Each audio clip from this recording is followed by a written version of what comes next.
بسم اللہ الرحمن الرحیم۔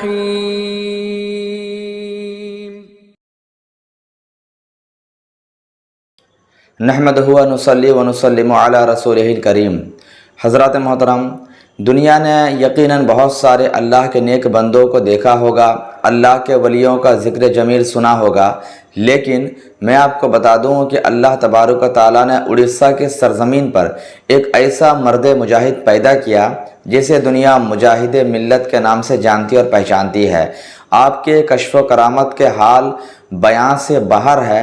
اگر آپ کے کشف و کرامت کو بیان کیا جائے تو پورا دن ختم ہو جائے، لیکن آپ کے احوال کو بیان کر کے ہم ختم نہیں کر سکتے۔ آج کی اس مختصر سی مجلس میں سرکار مجاہد ملت علیہ رحمت رضوان کی زندگی کا ایک اہم گوشہ آپ کے روبرو پیش کرنا چاہتا ہوں، تاکہ آپ کو اس بات کا اندازہ ہو جائے کہ اللہ کے نیک بندوں کا مقام اور مرتبہ کتنا اونچا ہوتا ہے۔ حضرت جناب بیکل اتساہی علیہ رحمہ کا نام تو آپ نے سنا ہی ہوگا۔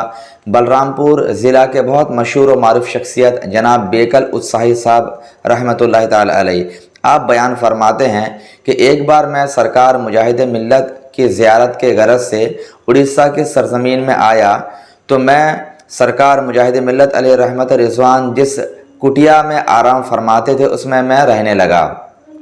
جب میں نے اگل بغل میں دیکھا تو مجھے سیمل کے بہت سارے درخت وہاں پر نظر آئے۔ سیمل یعنی جس میں وہ روئی اور کپاس کی پیداوار ہوتی ہے، وہ درخت آپ فرماتے ہیں میں نے جگہ جگہ دیکھا۔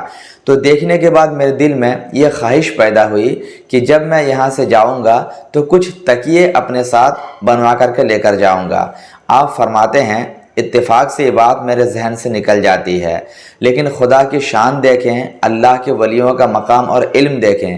حضرت بیکل اتساہی فرماتے ہیں کہ جب میرے ذہن سے بات نکل گئی اور میں واپسی کے لیے اسٹیشن پہنچا تو اچانک میں نے دیکھا سرکار مجاہد ملت اپنے ہاتھ سے 4 تکیے بنوا کر میری خدمت کے لیے پیش کر رہے ہیں اور مجھے بطور تحفہ دیتے ہوئے نظر آ رہے ہیں۔ سبحان اللہ۔ آپ فرمانے لگے کہ یہ بات تو میرے دل میں تھی، نہ میں نے کسی سے کہی تھی اور نہ میں نے کسی سے ذکر کیا تھا، لیکن اللہ کے ولیوں کا مرتبہ دیکھیں اور ان کا مقام دیکھیں کہ وہ تو اپنے چاہنے والوں کے دلوں کے حال کو جان لیتے ہیں۔ تو اسی سے آپ اندازہ لگا سکتے ہیں کہ جب سرکار مجاہد ملت کے علم اور کشف و کرامت کا یہ حال ہے تو سرکار مجاہد ملت جس نبی کے عاشق تھے، جس نبی کا کلمہ پڑھتے تھے، ان کے علم اور کشف کا حال کیا ہوگا۔ جب ان کے گدا بھر دیتے ہیں شاہان زمانہ کی جھولی، محتاج کا جب یہ عالم ہے مختار کا عالم کیا ہوگا۔ اللہ تبارک و تعالیٰ ہم سبوں کو سرکار مجاہد ملت کے نقش قدم پر چلنے کی توفیق عطا فرمائے۔ السلام علیکم ورحمۃ اللہ۔